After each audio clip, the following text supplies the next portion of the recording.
नमस्कार मंडळी, कसा होता तुमचा आजचा दिवस? आय होप तुमचा दिवस खूप छान गेला असेल आणि माझाही दिवस खूप छान होता. सगळ्यांना श्री स्वामी समर्थ. आज होता बुधवार, सो सकाळी सकाळी श्रेयांशला घेऊन मी किराणामालाच्या शॉपमध्ये गेले होती आणि अंडी घेतली आणि सोबतच ह्याचं बघते तर काय हा सगळ्या दुकानांमध्ये हे पाहिजे ते पाहिजे ते पाहिजे असे सगळीकडे बोटं दाखवायला लागला. आणि तेव्हा मला कळलं की बापरे, ह्याला हे सगळं सुद्धा कळतंय की आपल्याला काहीतरी हवं आहे आणि खाण्याच्या गोष्टी कळायला लागल्यात.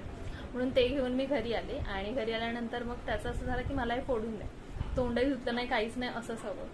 सो ती कमाल मला गंमत फार भारी वाटली.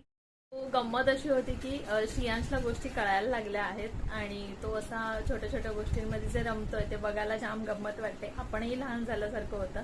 ॲक्च्युली घाई होती सकाळी, सो मी त्याला काहीच देण्याच्या मूडमध्ये नव्हती. मी माझ्या चपात्या लाटत होती एक साईडला आणि टिफिन वगैरे बघत होती. तोपर्यंत त्याचं बाहेर गंमत मज्जा मस्ती त्याची चालू होती आणि आम्ही म्हणतो त्याचा आवाज काही येत नाही. सो अशा गमती चालूच राहतात.